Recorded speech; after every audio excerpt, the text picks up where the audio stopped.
पाहताय न्यूज 18 लोकमत. मी ज्ञानदा कदम. बुलेटिनची सुरुवात मुंबईतल्या अपघाताच्या बातमीनं. मुंबईच्या कुर्ला परिसरात किलिंग बसचा थरार पाहायला मिळाला. भरधाव बेस्ट बसनं अनेक वाहनांना धडक दिली. यात बरेचसे जण बसखाली चिरडले गेले. या अपघातात एकूण 7 जणांचा मृत्यू झालाय तर 33 जण जखमी आहेत. कुर्लामधल्या आंबेडकर नगर परिसरातनं 332 क्रमांकाची बस अंधेरीकडे निघालेली होती. याच वेळेला बस चालकाचं नियंत्रण सुटलं आणि या बसनं जवळपास 10 ते 15 गाड्यांना धडक दिली. जेव्हा हा अपघात घडला तेव्हा अपघातग्रस्त बसमध्ये जवळपास 60 प्रवासी होते अशी माहिती पोलिसांनी दिली आहे.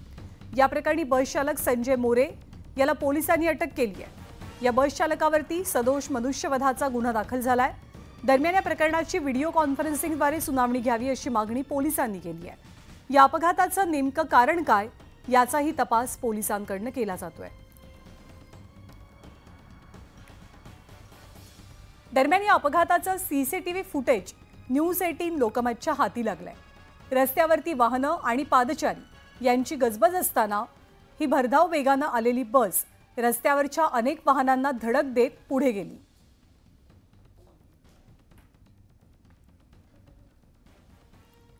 आणि यापुढच्या सीसीटीव्ही फुटेजमध्ये आपल्याला दिसतंय की गजबजलेल्या रस्त्यावरनं ही भरधाव बस धावतीये आणि यात बसनं एका वाहनाला धडक दिली.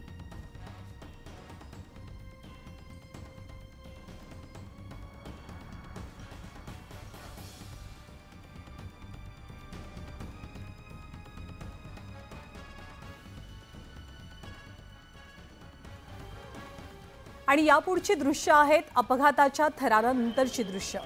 बाईकसह एका गाडीचा सुद्धा या दृश्यांमध्ये चक्काचूर झाल्याचं आपल्याला दिसतंय आणि यावरूनच या बेस्ट बसचा वेग नेमका किती होता याचाही अंदाज लावण्यात येतोय. तर कुर्ला परिसरात काल संध्याकाळी 7च्या आसपास हा अपघात घडला आणि या अपघातानंतर एकच हलकल्लोळ माजला. या अपघातामध्ये जो दोषी बस चालक आहे त्याची कसून चौकशी केली जाते. एकूण 7 जणांचा मृत्यू झालाय तर 33 जण जखमी झाले.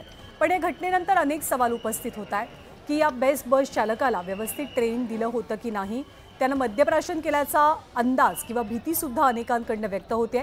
त्याची सत्यता काय हेही पडताळण्याचा पोलिसांचा प्रयत्न आहे. आणि अपघातानंतर तिथल्या स्थानिकांनी बस चालकाला पकडलं आणि पोलिसांच्या ताब्यात दिलं. यावेळी जमावातल्या काही जणांनी चालकाला मारहाण सुद्धा केली.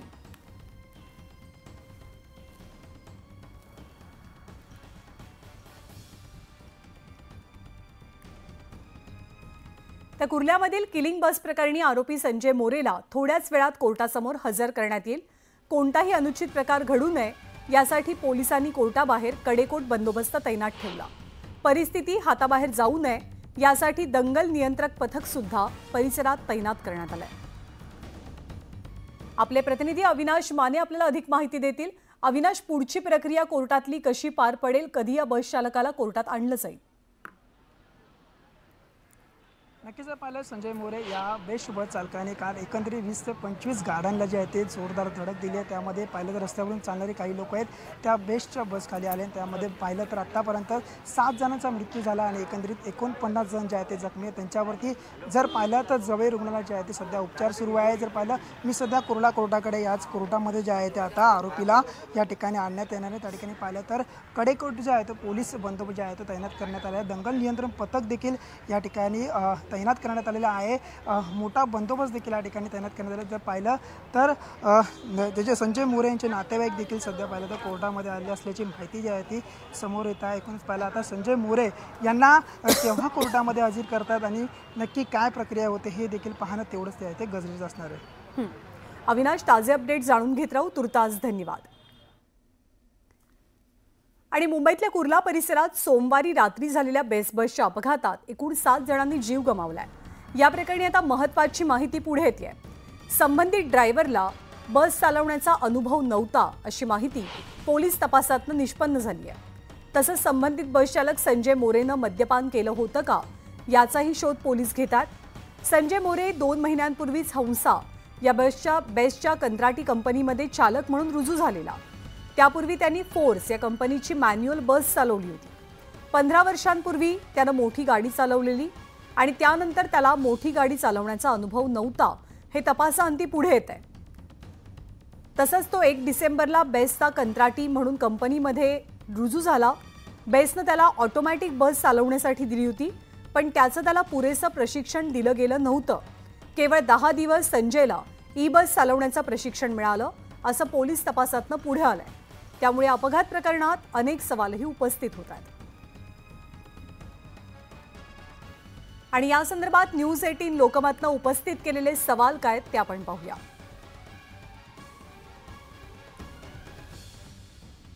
बेस्ट बसमध्ये काही तांत्रिक बिघाड झाला होता का?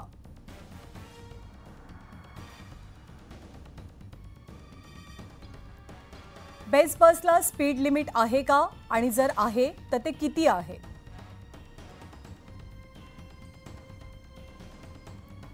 बेस्ट बसच्या ड्रायव्हरला किती कालावधीचं किंवा किती वेळाचं ट्रेनिंग देण्यात आलेलं होतं?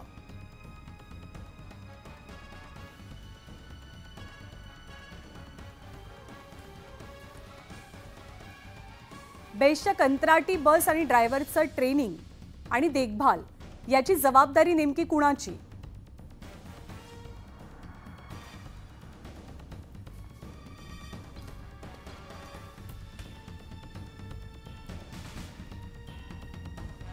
आणि कुर्ल्यामध्ये झालेल्या बेस्ट बसच्या अपघातामध्ये 18 वर्षीय शिवम कश्यपचा मृत्यू झालाय। भूक लागली म्हणून काहीतरी खायचंय यासाठी तो घराबाहेर पडला होता। थोड्या वेळानं जोरात आवाज झाला आणि त्याचे वडील घराबाहेर आले की नेमकं काय झालंय हे बघण्यासाठी। त्यावेळी बसचा अपघात झाल्याचं त्यांच्या लक्षात आलं आणि ते लोकांच्या मदतीसाठी धावले। गाडीखाली अडकलेल्या अनेकांना ते बाहेर काढत असतानाच त्यांना स्वतःचा मुलगा सुद्धा बेशुद्ध अवस्थेत दिसला। त्यांनी लागलीच त्याला रुग्णालयात दाखल केलं, मात्र तोवर त्याचा मृत्यू झाला होता। मुलाच्या मृत्यूनंतर संपूर्ण कश्यप कुटुंब धक्क्यात आहे। त्याच्या वडिलांशी बोलताना वडिलांना शब्दही सुचत नव्हते।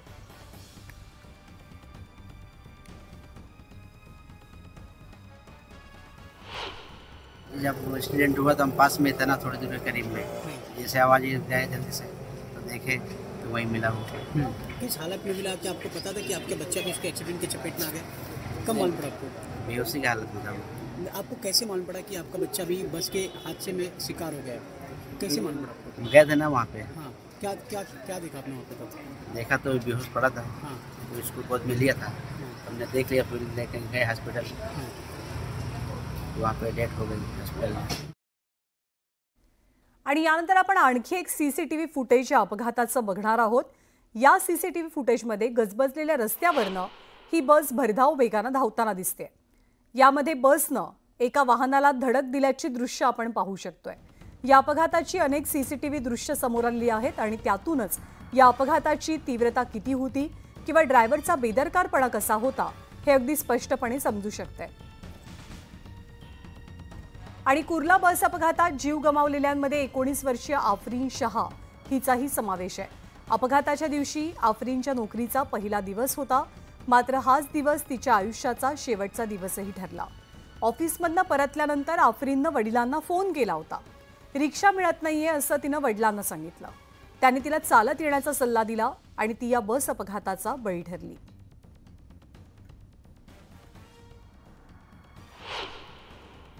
मेरी बच्ची का आज फर्स्ट डे था जॉब का। वो गई थी मॉर्निंग में 9 बजे, रात में 9 बजे आई, कुर्ला स्टेशन उतरी तो मेरे को फ़ोन की, बोले आपको रिक्शा नहीं मिल रहा है। तो मैं बोला बेटा एक काम कर, तू वॉक करते चले आ। वो वॉक करते चले आए और ये हादसा हुआ। क्या काम की? मेरी बच्ची HR थी, अलका प्राइवेट लिमिटेड में HR थी। स्टडी वगैरह क्या थी आपकी? मेरी बच्ची SSC पास थी। आणि मुंबईच्या कुर्ला परिसरात बेस्ट बसनं अनेकांना चिरडलं आणि या अपघातातनं एक रिक्षावाला थोडक्यात बचावलाय। अनिल कुमार शहा असे या रिक्षा चालकाचं नाव आहे। या अपघातात त्याच्या रिक्षाचा मात्र चक्काचूर झालाय। दृश्यांमध्ये थोड्याच वेळात आपण ही रिक्षा बघणार आहोत आणि ती रिक्षा पाहिली तर प्रत्येकाच्या लक्षात येईल की यातला एक जण तरी वाचण्याची अजिबातच शक्यता नाही। पण नशीब बलवत्तर किंवा दैव बलवत्तर म्हणून या रिक्षातील प्रवासी कुर्ला स्टेशनवरती उतरले आणि हा रिक्षा चालक रिक्षा साईडला घेऊन बाजूला लावून चहा पिण्यासाठी म्हणून रिक्षातनं उतरला। तोच पाठीमागे आलेल्या भरधाव वेगानं आलेल्या बसनं या रिक्षाला जोरदार धडक दिली आणि यामध्ये रिक्षा चालक गंभीर जखमी झालाय।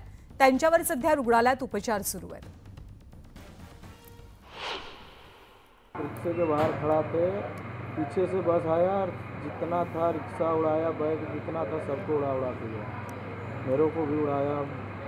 मैं लेफ्ट में पूरा लेफ्ट में खड़ा था, तो मैं बचा नहीं तो बचने को पड़ा। अगर आप रिक्शा में रहते तो रिक्शे में रहता तो बचने का कोई सवाल नहीं उठा बचता। रिक्शा में बैठा रहता, रिक्शा पूरा चिपक गया, रिक्शा बनने लायक भी नहीं है और कहानी उसका खत्म हो गई। आणि या अपघातग्रस्त बेस्ट बसची आरटीओकडनं तपासणी करण्यात आली। या बसची परिस्थिती योग्य होती की नाही हे आरटीओकडनं तपासलं गेलं। या बेस्ट बसचे ब्रेक निकामी झाले नाहीत असं प्रथमदर्शनी निदर्शनास आलंय।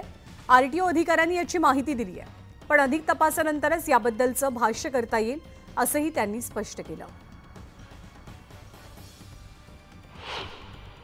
एक्सटर्नल जी काही वाहनाची तपासणी सध्या केलेली आहे त्याच्यात तरी परिस्थिती योग्य वाटते, पण पूर्ण जो काही मशीनचा अहवाल किंवा सगळ्या ज्या गोष्टी येतील त्याच्यानंतर बऱ्याच गोष्टी क्लिअर होतील।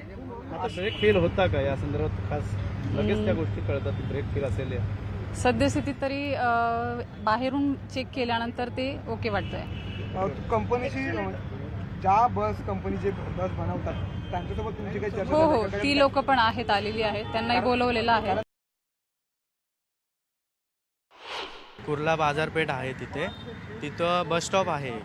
त्या बस स्टॉपजवळ त्याला थांबायचं होतं, पण त्याला काही थांबता आलं नाही तिथं। तो कोणत्या अवस्थेत होता, ड्रिंकिंग केलेली किंवा त्याचा ब्रेक फेल झाला ते नागरिकांना काहीच कल्पना नव्हती।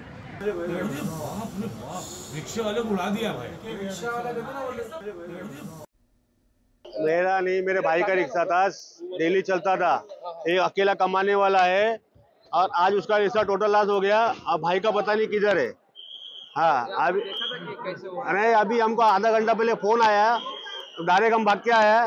कोई बताने को तैयार नहीं है कि तुम्हारा भाई किधर है, गाड़ी किधर है। गाड़ी ढूंढ के निकाला और हम फोटो निकाल रहा है, निकाल रहा। हमको पुलिस वाले रोक रहे, परेशान कर रहे। बोलता जो भी है हम तुमको सुबह पूरा पंचनामा देंगे, सब मिलेगा। इसका जिम्मेदार कौन है? अब मेरा भाई अकेला कमाने वाला, उसका घर परिवार कौन चलाएगा? रिक्शा ड्रायव्हर है। आणि आताच एक मोठी बातमी हाती येते। या बस अपघात प्रकरणातला आरोपी ड्रायव्हर संजय मोरेला कोर्टासमोर हजर करण्यात आलाय। पोलीस संबंधित आरोपीला टॅक्सीतनं घेऊन आले होते। सुरक्षेच्या कारणास्तव पोलिसांनी हे पाऊल उचललं। खरं तर व्हिडिओ कॉन्फरन्सिंगद्वारे ही सुनावणी पार पडावी अशी मागणी सुद्धा पोलिसांनी कोर्टाकडे केलेली होती।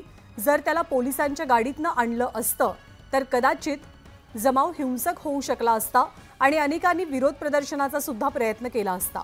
या सगळ्या बाबींचा विचार करत पोलिसांनी संजय मोरेला कोर्टासमोर हजर करताना टॅक्सीतनं आणलेलं होतं आणि त्याचसोबत पोलिसांचा मोठा बंदोबस्तही कोर्ट परिसरात तैनात ठेवला गेलेला होता। फक्त पोलीस बंदोबस्तच नाही तर दंगल नियंत्रक पथक सुद्धा पोलिसांनी इथे तैनात केलेलं होतं।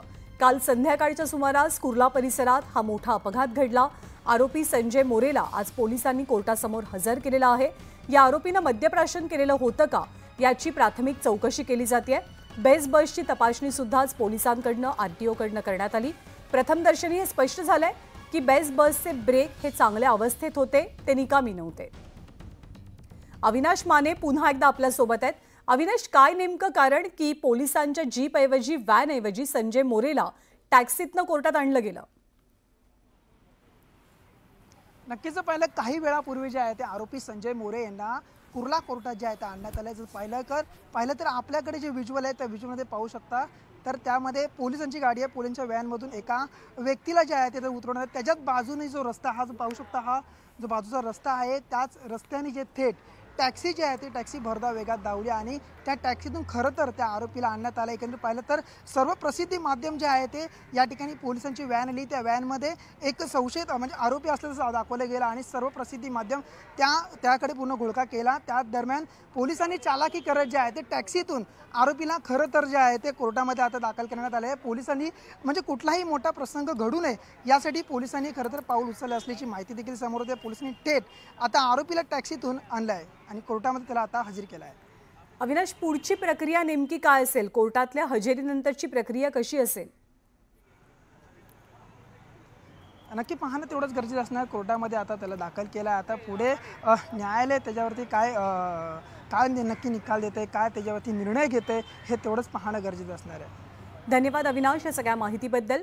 तर पोलिसांनी पोलीस व्हॅन किंवा पोलीस जीपमधनं संजय मोरेला कोर्टामध्ये न आणता टॅक्सीनं त्याला आणलं. कोणताही अनुचित प्रकार घडू नये यासाठी पोलिसांनी घेतलेली ही खबरदारी असल्याचं कळतंय. दरम्यान